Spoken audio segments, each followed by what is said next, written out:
From our State House studio in Montgomery, I'm Todd Stacy. Welcome to Capitol Journal. Happening right now, just blocks away here in downtown Montgomery, former President Donald Trump is speaking to a crowd of more than 2,700 gathered for the Alabama Republican Party's summer dinner. The event was planned months in advance, but auspiciously comes the day after Trump pleaded not guilty to federal charges related to his efforts to overturn the 2020 election. The third indictment against the former president, seems not to have dampened enthusiasm amongst his base here in Alabama. To the contrary, his campaign seems to have picked up steam today. Each of Alabama's 6 congressional Republicans today announced their endorsement of Trump as he again seeks the presidency. Representatives Jerry Carl, Barry Moore, Mike Rogers, Robert Aderholt, Dale Strong, and Gary Palmer are all supporting Trump in the GOP primary. Senator Tommy Tuberville endorsed Trump back in November and introduced him at tonight's event. Disappointing news this week for Alabama on the state's military footprint.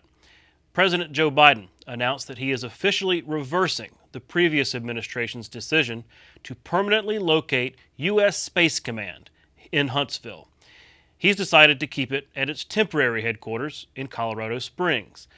The decision sparked instant outrage from Alabama leaders, from the governor and lieutenant governor to every member of the congressional delegation. Most pointed to an Air Force evaluation that showed Huntsville ranked first among possible locations for the Space Command. U.S. Senator Katie Britt called the decision, quote, handing the gold medal to the 5th place finisher, in reference to Colorado's ranking in the evaluation. Congressman Mike Rogers, who chairs the House Armed Services Committee, said the fight is not over and, quote, Colorado Springs will not be the permanent location of U.S. Space Command. Congresswoman Terry Sewell, the delegation's only Democrat, was also outspoken against the decision.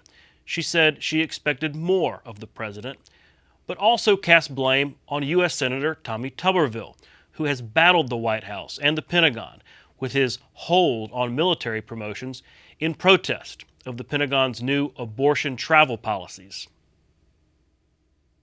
I'm frustrated because I expected more from the Biden administration. I had hoped that for Alabama's sake, that politics would not win out. I did not agree with the reversal, but I certainly understand the feelings that you don't want to reward reckless antics of elected officials. It's clear to me that Senator Tuberville's reckless hold on our 200 military promotions and our state's war on women's reproductive rights and voting rights were major factors in why we lost this election.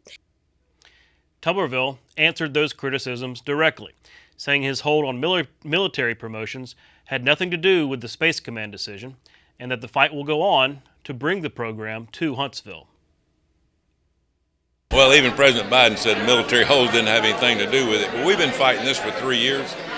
We knew it was going to be an uphill battle to keep Space Command in Huntsville because this is a Democratic president. And he was looking for a Democratic state to send it to. Unfortunately, it was the 4th one down the road. You know, they didn't think about Nebraska, who was 2nd. They didn't think about San Antonio in Texas, who was 3rd. They put it in Colorado. We're not done with this. We're going to continue to fight for Space Command because the best place for it is Huntsville. Now, if it wasn't the best place, we would just say, hey, it is what it is. But this is not the best place. Space Command and the things that we do in space are so important to our national security. It should be in the best place for the future and for the growth of Space Command. And that's obviously Huntsville, Alabama, but we're not done with this yet. I'll speak with Congressman Robert Aderholt about the Space Command issue in more detail later in the show. Well, Congress began its August recess this week. That's the annual break in the legislative calendar, allowing lawmakers to spend extended time back home, visiting with constituents. Senator Tuberville took part in several listening sessions on the Farm Bill, hosted by State Agriculture Commissioner Rick Pate. Reauthorized every 5 years, the Farm Bill includes things like farming subsidies, crop insurance, and the Supplemental Nutrition Assistance Program, formerly known as food stamps. Tuberville said he and his staff want to communicate Alabama's priorities in Washington. We want a better farm bill if we can make it better. A lot of people I've talked to across the state and across the country, they were very high on the former farm bill. The farm bill was $867 billion. This one's a little bit more. It's $1.5 trillion. As government does, it grows.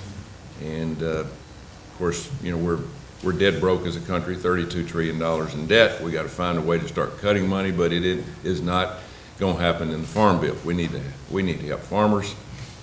There's a lot of people that get nutritional value out of this farm bill, which is a lot. SNAP, food stamps, and all those things are paid through this. But the big thing that we want to do is make sure that we hear from you today. Just give us your concerns. We'll take them back to D.C. because we represent you. Also home is Congresswoman Terry Sewell. She hosted her annual job fair at Crampton Bowl here in Montgomery, an event that has grown each year in popularity.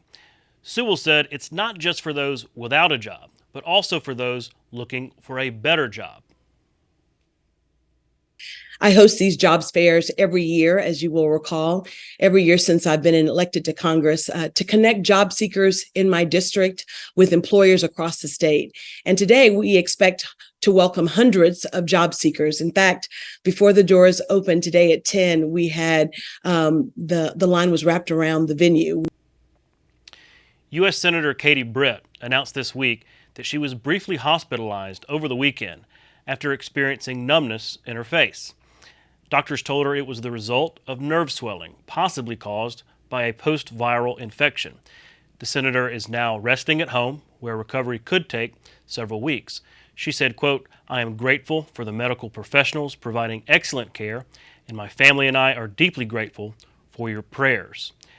And a scare over the weekend in Korea for State Senator Tim Melson. He suffered a cardiac event while on a delegation trip and had to be hospitalized in the ICU.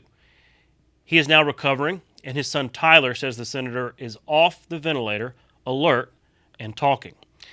Thank heavens. Both U.S. Senator Britt and State Senator Melson are friends of Capitol Journal, and we want to extend our best wishes for full recovery real soon.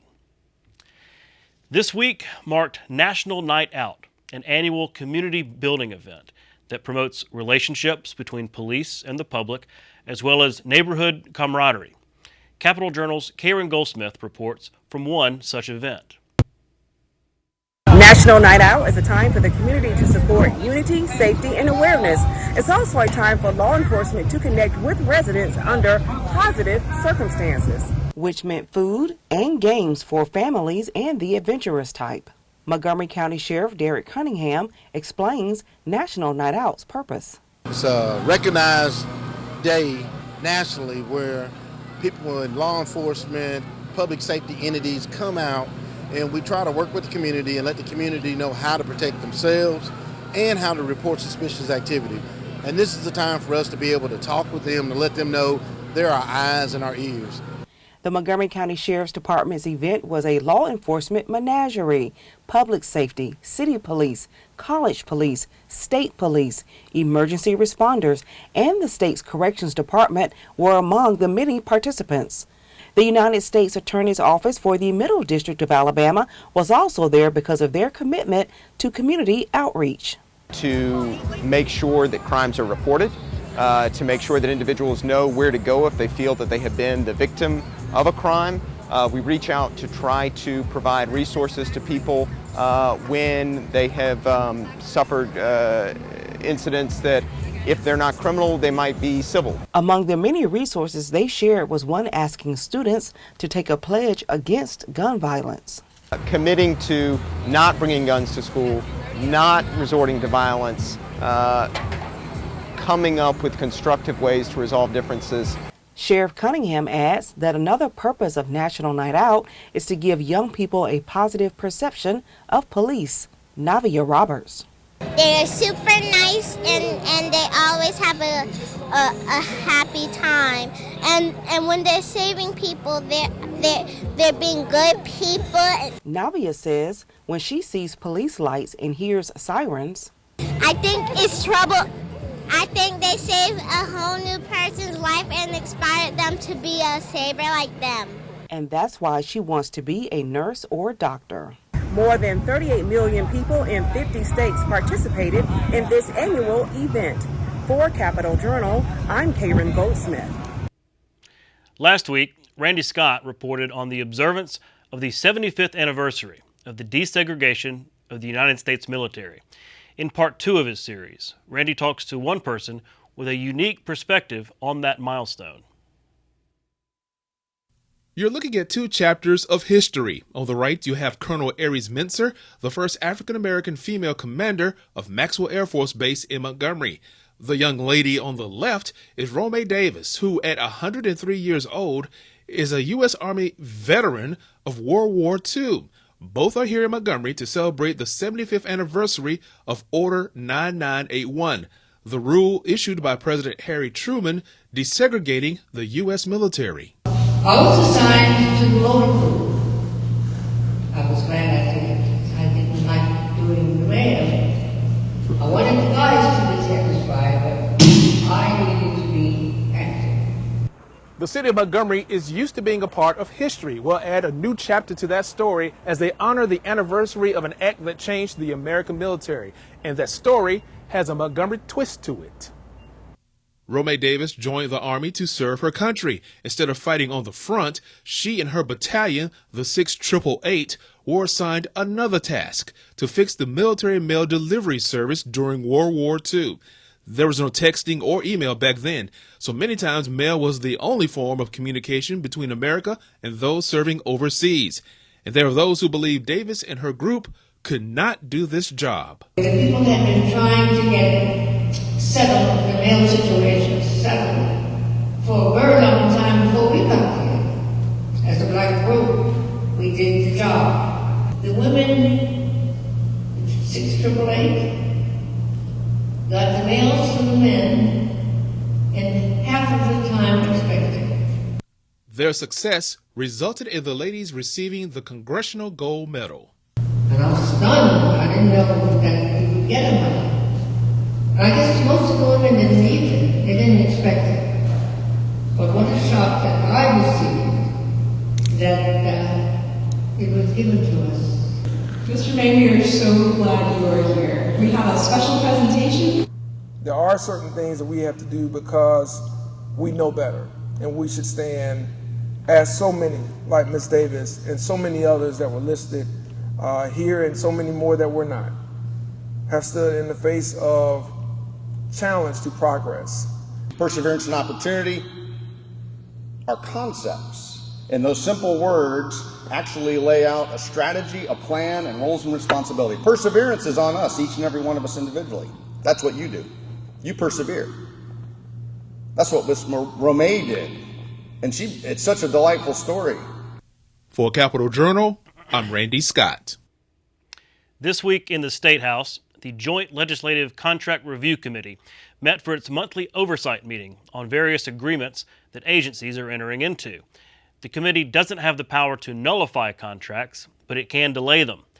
This week, Senator Chris Elliott took issue with a contract from the Department of Environmental Management to construct a sculpture of an osprey outside its Mobile field office. The contract before you is a contract to provide a sculpture of an osprey. That's a part of the entrance decor at our new Mobile field office and laboratory, primarily funded with the Restore Act funds. It's meant to tie in the natural beauty there of the bay and the coastline. Mr. Kelly, this is $116,700 for a sculpture? Yes, sir. Wow.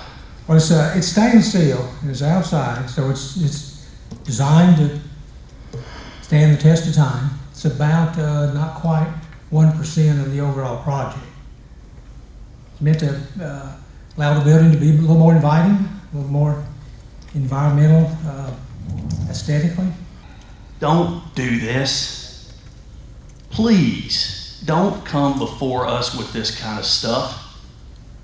We are here representing the taxpayers. I'm sorry you had to be the one to stand here and present this. I hope you take the message back. Yes, sir. That this is not acceptable. We'll be right back with tonight's guests. You can watch past episodes of Capital Journal online at video.aptv.org. Capital Journal episodes are also available on APTV's free mobile app. You can also connect with Capital Journal and link to past episodes on Capital Journal's Facebook page. And you can listen to past episodes of Capital Journal when you're driving or on the go with Capital Journal podcasts. Keep up with what's happening with Capital Journal.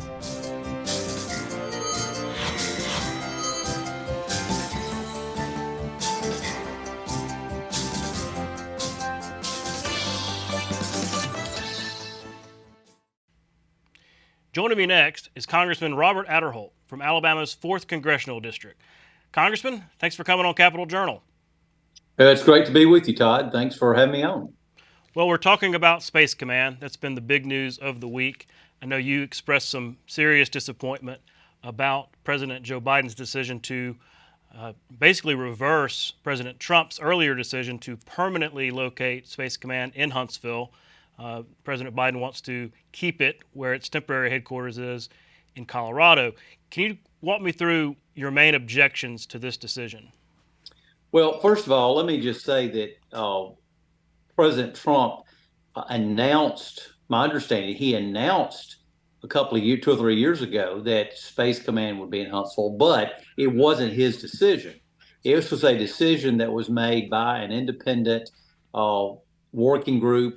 There was a group that was selected to decide where was the best place to put Space Command, and there were several states that were in the mix, from Florida to Nebraska to, of course, Colorado, Alabama, and this group that met, my understanding, through the military, looked at all different options of what would be better, cost of living, the actual land space. When I say space, I mean the actual land that would be available, and just, you know, what companies are in the area that could help facilitate workforce.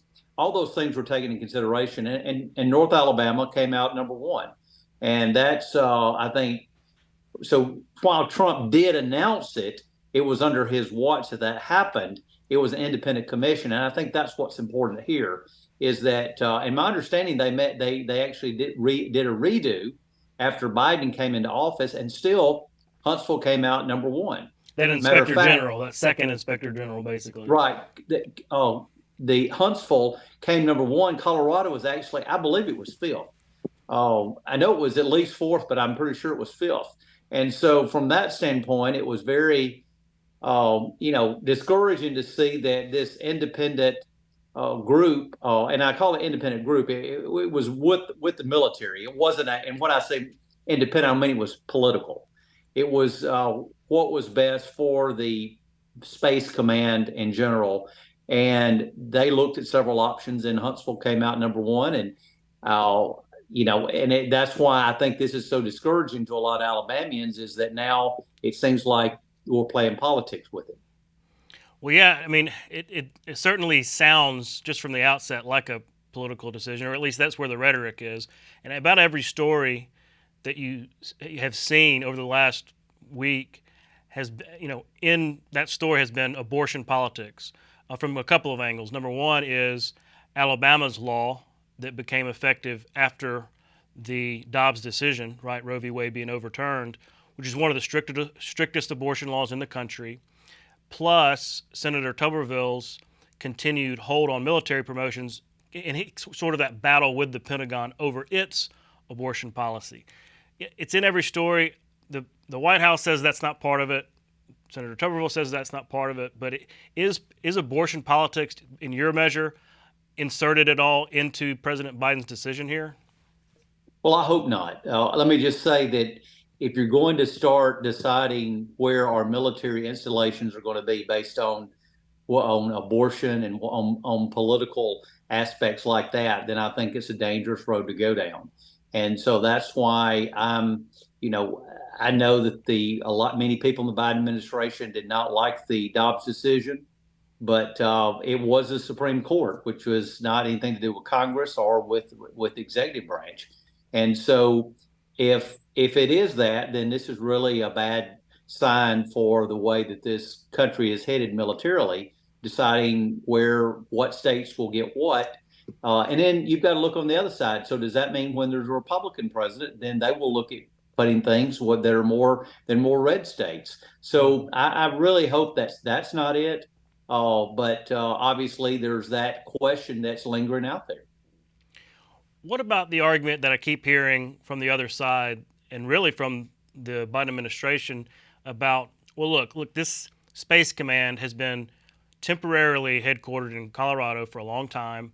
It would cost a lot of money, take a lot of time to move it to Huntsville for permanent. So why not just keep it where it is, where they've built up a little bit over time because of the time, because of the expense? What do you say to that argument?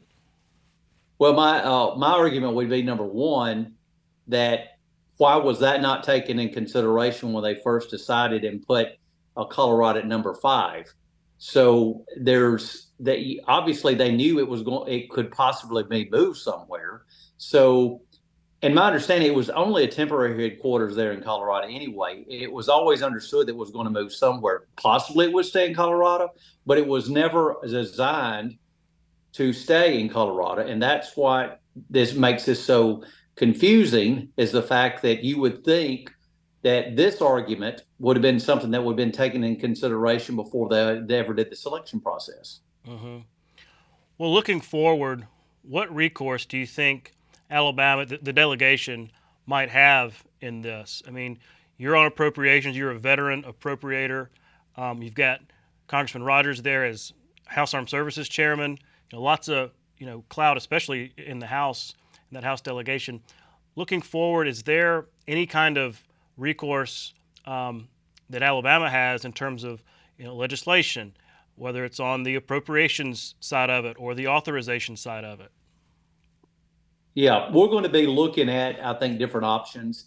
I do think appropriations could be one avenue, and I say that because Space Command has to be built, and so there has to be a reason that we're going to be funding this. And the administration doesn't have the money itself; it has to be done by the Congress allocating the money, and so. I'm hoping that there'll be enough people in Congress that would say, we don't want this to be a political decision. We want this to be done on the merits. And because of that, we don't want to be funding this facility. So the administration has got to come to Congress for the funding for this. Now, obviously, the Alabama delegation is, in the overall scheme, is a small delegation.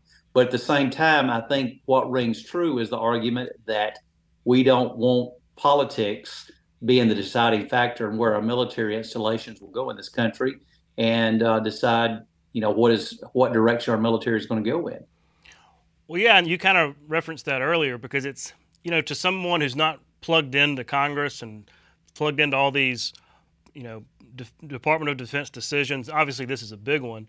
But it just kind of seems like that. It's like, okay, there's a Democratic president, it's going to a Democratic state, or at least a purple state. If there's a Republican president, it goes to a Republican state. I know it's not that simple, but it sort of seems that way. How do you get around that? I mean, let's just say that a Republican president is elected next time around, which is not too far away, and he or she reverses this decision. Does that set up a bad precedent for just, commands and programs for the military being that political football? Oh, no. I think, again, that's not how our military has ever operated. And quite honestly, it's not how I view that any of our federal agencies have operated. But unfortunately, we have seen it go down that path in the last several years. But I've always thought the FBI, the CIA, all the military makes decisions on what is best for the country and what's good and right, and not on politically motivated whatsoever. And I think it's a very dangerous path, as I mentioned, to go down a path where we're trying to or where we would be deciding winners and losers based on their politics. And you're absolutely right. If a Republican president gets elected, then they may want to move it to a completely different state. So I think that's the danger of all this. Well, Congressman, while I have you, I really wanted to get a preview of what's to come on the appropriation side. As I mentioned, you're a veteran appropriator, a subcommittee chairman, and I know it's recess right now, but y'all will be back in a few weeks there in Congress, really with 1 month to go before the end of the fiscal year. Lots of work to do on the appropriation side. Is there can the House and Senate find some kind of common ground? Is there a legitimate spending deal to be made? What should we expect when Congress returns in terms of the appropriations process? Well, the magic date is September 30th. October 1st is when we start a new fiscal year and for the federal government. And so we have to have those 12 appropriation bills passed by that time. Now, of course, as you know, and I'm sure your listeners know, those 12 appropriation bills are the only 12 bills that have to be passed every year because they fund the federal government. And therefore, that's why, as you're referring to, is what's going to happen by the end of September. So we have in September the 30th to do that. Right now, as far as the House goes, we have passed one of those appropriation bills out of the House from the House floor. We have two more for full committee that has to be passed. And I'm not sure exactly I don't know if the Senate has passed any on the floor yet. So we have a lot of work to do. And so what we usually do, this is not unusual that we come to this juncture because of the August recess when Congress, members of the House and Senate go back to their home districts. It's not unusual to be in this situation when we get back in September and still have a lot of work to do. We have a stopgap measure that we can do and do a continuing resolution. And then historically, what we've done is given us a bridge, say 30 days, 60 days, in order to continue working on these appropriation bills. So I would expect that was what will happen and what we'll see takes place till we finish those. I don't think that we'll have them all passed in the House and the Senate and to the president and him signed everyone by law by that September 30th deadline. Well, a lot to look forward to. Congressman, thank you so much for your time. And thanks again for coming on the Capitol Journal. Well, it's good to be with you, Todd. Look forward to being with you again. Okay. We'll be right back. You're watching Alabama Public Television.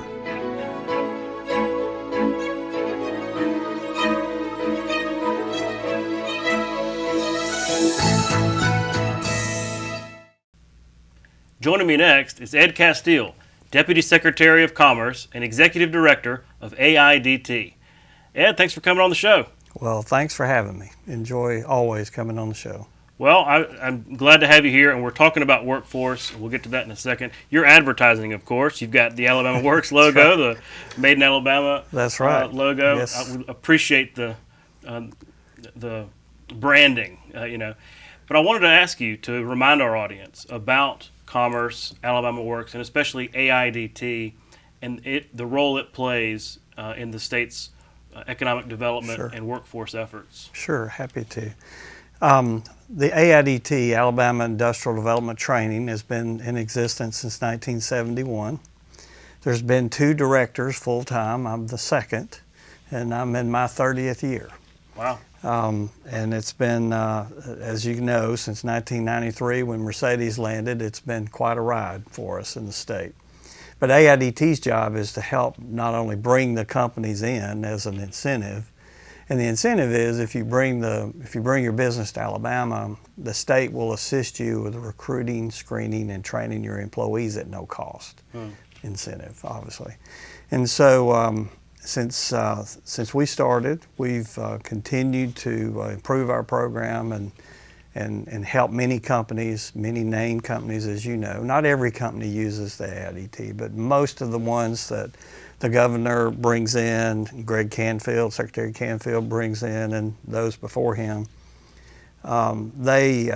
we typically are part of the incentive part and help them. So that's our main role. So we really are taking individuals and matching them up to the job and then training them in some areas that maybe they're lacking in so they can be successful on the job, and then the company then, of course, be successful as they grow. Mm-hmm. Commerce generally, of course, the workforce part of commerce includes AIDT, which is the larger of the programs, but we also have the Workforce Innovations Opportunity Act federal program, the STEM Council, the Alabama Office of Apprenticeship, the Regional Workforce Council, 7 of those, and then the Alabama Workforce Council. So several things lined up in commerce to help keep it all aligned, so as we focus on those skills that are needed in the jobs that the AIDT may be working on, that these programs will help those as well. Mm-hmm. Well, we were really interested in Governor Ivey's op-ed last week because it really sought to shift the public's focus from just the monthly unemployment numbers that we see to the workforce participation rate, because every month we report on the unemployment rate. And it's been pretty good news for really in post-COVID. I mean, historic lows, 2.2%. So I thought it was interesting that she was intentional about this, saying, look, while that is very good news, we need to be paying more attention to this less good news, this workforce participation rate, which is, I think, 57.4, I think, yeah. Which is one of the lowest in the country. Talk about y'all's conversations and why focusing on that number and trying to improve that number is so important. Well, she's exactly right. And of course, we're always trying to strike a balance. So, when we're at 10% unemployment or higher, that's out of balance. So you're focused on making sure you get enough jobs for the people, because you got less jobs and you have people to fill them. Well, we've been successful with that, obviously. I mean, we've got some incredible investments in the state. Of course, in her time, Governor Ivey's time, I think it's like $40+ billion in investment, 78,000, 100,000 jobs. And so where we are now is that's exactly what economic developers, workforce folks want to be. And that's where we're at in this spot. But to move forward now, we have to shift our thinking, because now we need to work on getting more people in the workforce, so we have enough people to fill the jobs. So labor force participation rate becomes really, for folks like me and the college folks, everybody in education workforce, really has to be our focus.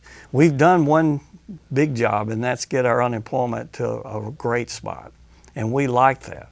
But we also have a lot of job opportunities and not enough people necessarily to fill them. So we have to work on those issues. And that's what we're all focused on now specifically. We're never going to take our eye off of continuing to grow enough jobs, because we have announcements a lot, but on back pages of the same press, we have closures too. Mm-hmm. And so, there's just always got to be that balance. And right now we're really good on job opportunities, and we just got now to work on making sure we have enough participants in that labor force percentage to meet the needs.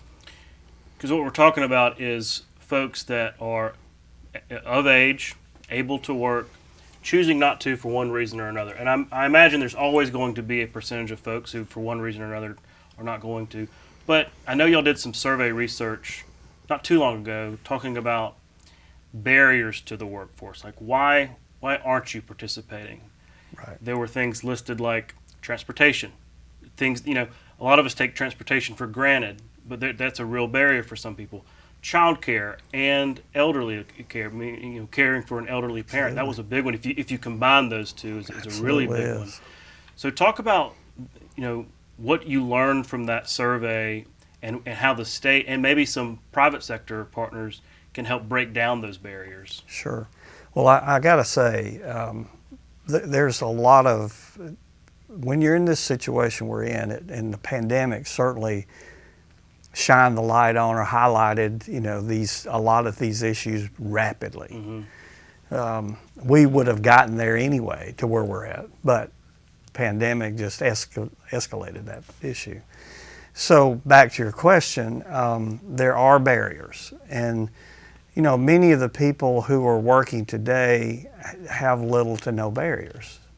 But if we're going to work on that labor participation rate, we've got to remove as many of the barriers that are keeping people out of the workforce. So that's what we're focused on. So you mentioned transportation. The thing I learned, I thought child care would have been number one, or child care, elder care. Maybe if you put them together, they would be. But transportation winds up on top. And the first thing that I've heard people say to me, well, everybody can get where they need to get. I mean, nobody has trouble anymore. This is 2023. How can that be? Well, they might can get Uncle Joe to take them to the doctor, or maybe they can get somebody to get them to the grocery store and back. But can they do that consistently 5-6 days a week at 6:37 a.m. in the morning? And every day. Every day, every week. Yeah. So there it is. And we are, we're a rural state. And we have those kind of barriers. So, and then child care and so forth. So just kind of hit and credentialing or skills. Yeah, lack of a credential. Lack of skills. That's a big one. Now I got to say, of course, just about all of our workforce resources, education resources are focused on that very thing. They've been focused on that, but more so now than ever. Making sure when they finish high school, that they're reading at the grade levels we need them to be, at the math levels we need to have them, and so forth. And then the programs at the two-year colleges, if they wind up there, they just keep working in everyday applications to make sure they have the skills that we need. And then our programs in commerce, not just the AIDT, but the other programs, especially the federal program, WIA, is focused on those kind of things for people who have some special issues, and there is some of those barriers, those special issues probably result from. And so all of us are focused on those and making sure we can get those skills. Back on the like child care, several private companies in Huntsville, I'll use an example, and there's many more of these. But in Huntsville, the Huntsville Chamber, working with many of their industries and businesses in their labor shed, in their MSA, they have partnered with a company called Tutris that helps companies like Mazda, Toyota help their employees find the child care service that's needed for them specifically. And then they also help individuals interested set up a business as a child care provider. It's really a very interesting and innovative way to work on this problem, and Mazda Toyota is heavily invested in assisting with that, along with many of their suppliers, and I'm sure numerous other companies in the Huntsville area. And I know those kinds of things are happening, especially in your larger places like Montgomery or Mobile, the Tuscaloosa area. Tuscaloosa, the West Alabama Chamber, for example, working on many transportation pilots trying to figure out the best way to serve that problem or help that problem. And same with child care and so forth. They're also working on special programs with prison reentry and such. I mean, there's no rock that's not being looked under that could possibly be of assistance to us.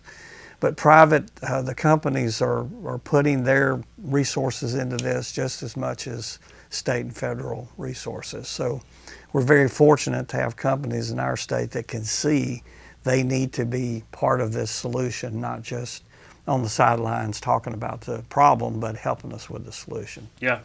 I remember we had Neil Wade, your former colleague, here several months ago talking about his new foundation doing just that, working with the private sector to see, okay, can the private sector help with breaking down some of these barriers to the workforce? So I think it's great that it's not just a state thing, that's right, that the private sector is there too.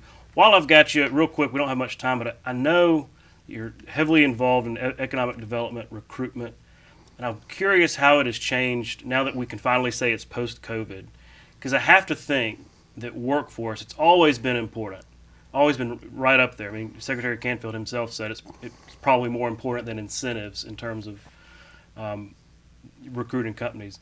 But post-COVID, what does that look like? When y'all are recruiting companies, are they asking questions about the workforce and what AIDT and others can do for developing that workforce? Absolutely, and they really are. I mean, as you said, that is typically their first or second, most of the time first, second, and third issue is workforce or labor. So yes, and the questions they're asking, where are you in STEM education in the state? In the area that they're looking at, for example, maybe the site, where are we in STEM-related programs in K-12? I mean, they want to know those things. Really? That's very specific. That's very specific. They obviously, too, as we enter a digital world and the industries, manufacturing, I don't know when you've been in a car plant in our state, or any of our advanced manufacturing. I mean, this is a digital smart factory world we're living in. So these people have to be more than just remotely trained. They have to be skilled in these areas. And it's very technical. Because of cloud-based technology and on, to start naming everything.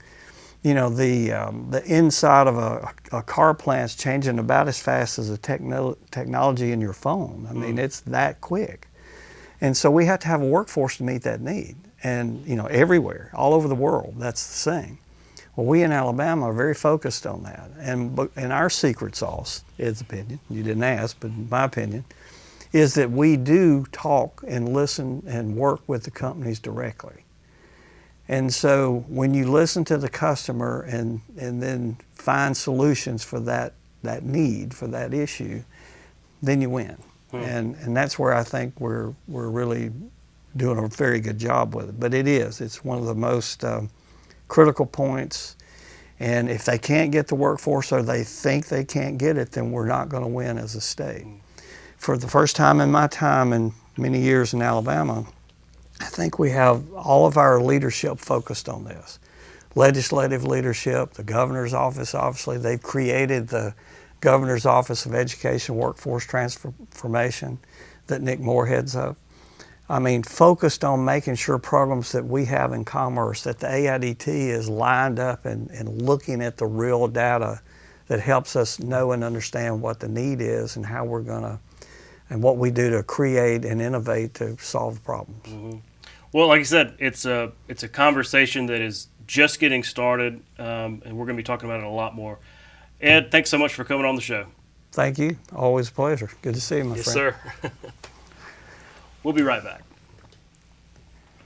You can watch past episodes of Capitol Journal online anytime at Alabama Public Television's website, aptv.org. Click on the Online Video tab on the main page. You can also connect with Capitol Journal and link to past episodes on Capitol Journal's Facebook page.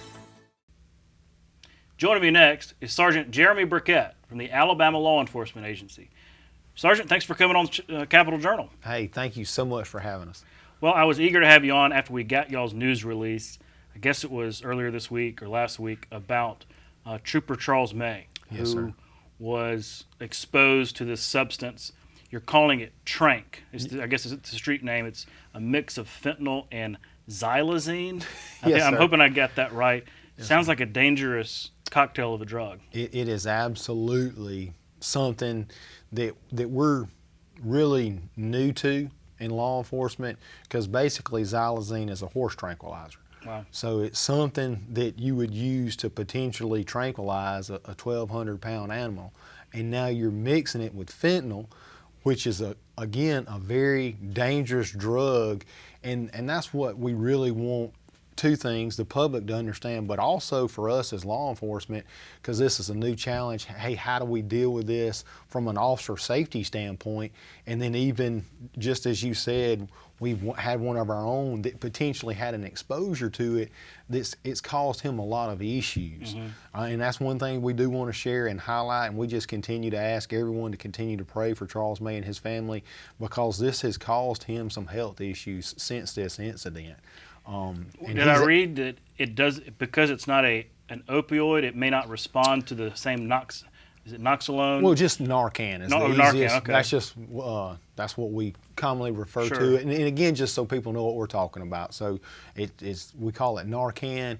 And now we absolutely advocate for people to go ahead and use it, because again, we don't always know, right?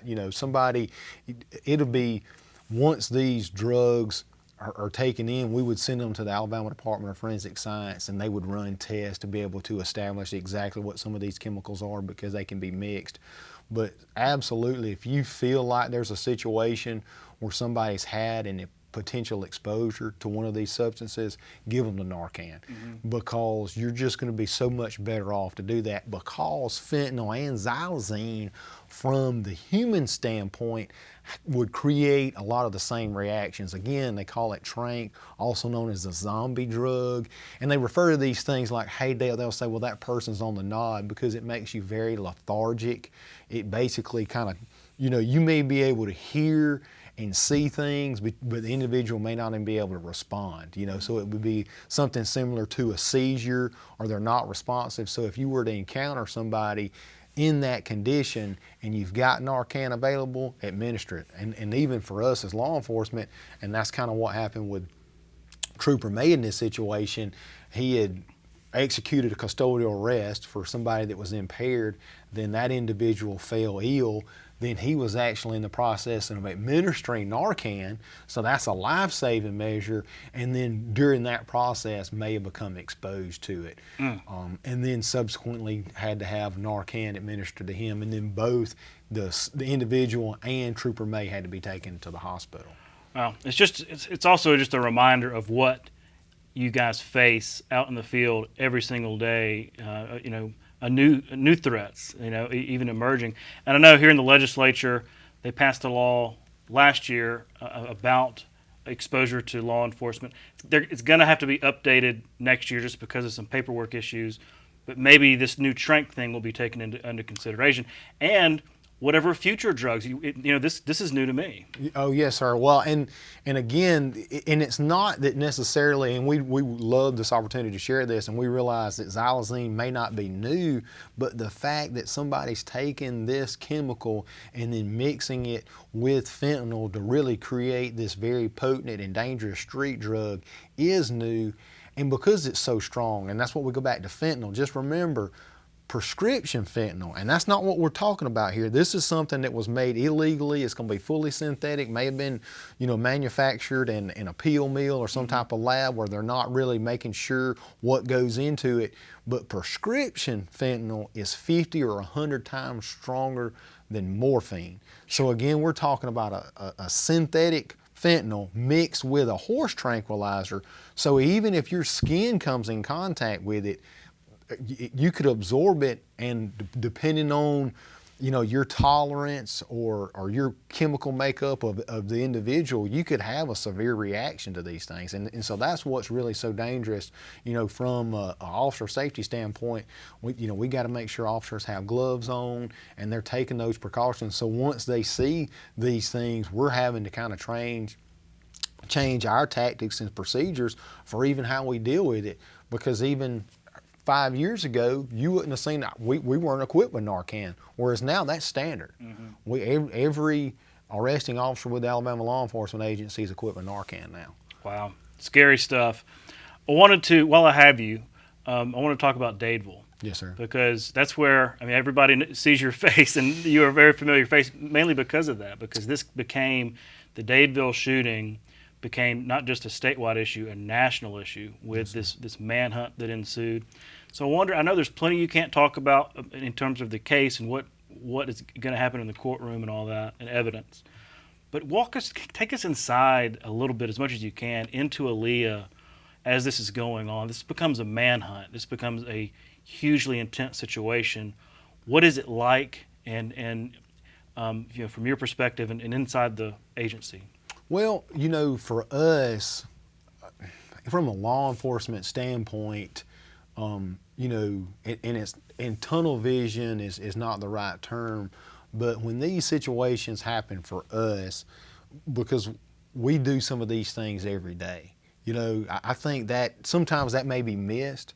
We have investigators that work these types of cases. Now, again, not to this magnitude, not to this level. Media scrutiny. Correct, not to the same level of individuals that were injured, individuals that lost their lives, and like you said, just the same visibility. But they're used to doing these types of investigations. So for arresting officers, and again, this is all hands on deck, right? So you've got every individual that was involved in this case when it comes from the Alabama Law Enforcement Agency. So again, like we talked about earlier, even our fusion center. So hey, they're plugged into this. You've got all your investigations going on, and they're kind of compartmentalized, kind of task and purpose. Of course, even me from the public affairs standpoint, we're automatically engaged, and we've got a lot of things going on behind the scenes. But then we're working with our partners. We're working with the locals. So we're working with the police department, working with the sheriff's department.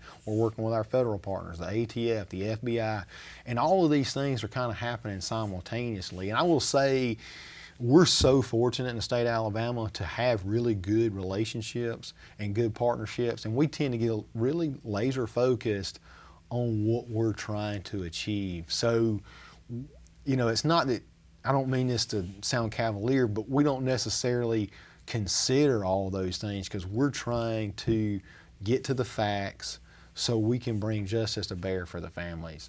Because, one of the things for us, you're going to meet these families, you get to see these families, you get to look into their eyes and look into their faces and see that devastation. So it tends to really motivate us to make sure justice is brought to bear. But the thing about it, and I know people may critique it, we may have been slow to share information, but there was a lot going on for us to understand, and this is the way I love to share it, especially with our Fusion Center and our different partners. We were taking in a tremendous amount of information, and we're having to sort through that information. And again, we have information, but for us in law enforcement, we've got to get it to that intelligence. We call it that intelligence bucket, and then that's something we can use. And then at some point, we've got to introduce it into a case of law where everybody, because of the Constitution, which is a great thing, and we all really appreciate, has got to be palatable to go through a court of law, and there's procedures that fall in line with that. So, we don't ever want to put out any information too early that could potentially risk a criminal prosecution that may ultimately not even happen 6, 12, or 18 months from now. So that's the place that we're in. We're living in that moment, thinking about something that may happen 6, 12, 18 months from now. And so we're having to consider those things while simultaneously, hey, we've got individuals, just as you said, there's a manhunt going on, so we've got to get them as quick as we can. And we don't want to put out any information that may be used, because it's all about public safety. And even while I'm here, and I do, just to let everybody realize, if we feel like there's an imminent threat, so if we have credible information that there's an imminent threat where the public's in danger, we're going to put that information out.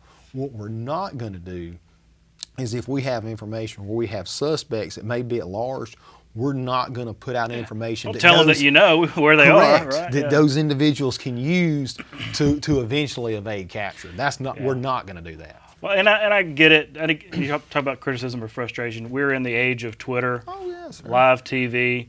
Think about decades ago, folks would have learned about this in the newspaper, the next day. So I understand that balance. We've only got about a minute left, but I wanted to ask you about this Carly Russell situation, this abduction alert that ended up being a hoax. Not to get into the case at all, but I know y'all work with alerts a lot. Yes, sir. Considering this, how it ended up working out, and people are going to talk about the implications of that. Specifically on the alerts, what should people take away from this situation in terms of the Amber Alerts, the abduction alerts, and Silver Alerts, and things like that? So just still view them as credible as they were before. And I think this does give us an opportunity, even now that you asked this question, for me to be able to say there is a reason that sometimes when these alerts happen, or there's a situation where you see, and it's not necessarily a delay, because that's not the term I want to use, but there's a process for that alert to be issued, where local law enforcement works with Alabama Law Enforcement Agency's Fusion Center and makes sure that the things that we believe or the things that are alleged to have gone on actually went on. So one, we maintain a credible standard for these alerts, because that's what's really important. And we want the public to know two things. One, when they see these alerts, they're 100% credible. We want them to believe that information is accurate, so when they see it, read it, and they provide information back to us, because that's what we need that information back, so again, we can get into that intelligence bucket. But we also want people to just understand and realize there's a reason there may be time built into that process for those local law enforcement officers to, again, take in that information and vet it. There's got to be a vetting process so we can maintain a standard of credibility as it relates to these alerts. We're out of time. Sergeant Jeremy Burkett, thanks for your time. Yes, sir. Thank you. We'll be right back. Selma native Hattie Hooker Wilkins was the first woman elected to the Alabama state legislature. She joined the 1923 Alabama House of Representatives as a Democrat, expressing the belief that in a nation of men and women, government should represent both genders. She was a leading Alabama suffragist, and during her time in office, worked toward education and health care reform. Wilkins was inducted into the Alabama Women's Hall of Fame in 1997. That's our show for this week. Thanks for watching. We'll be back next week at the same time with more Capitol Journal right here on Alabama Public Television. For our Capitol Journal team, I'm Todd Stacy. We'll see you next time.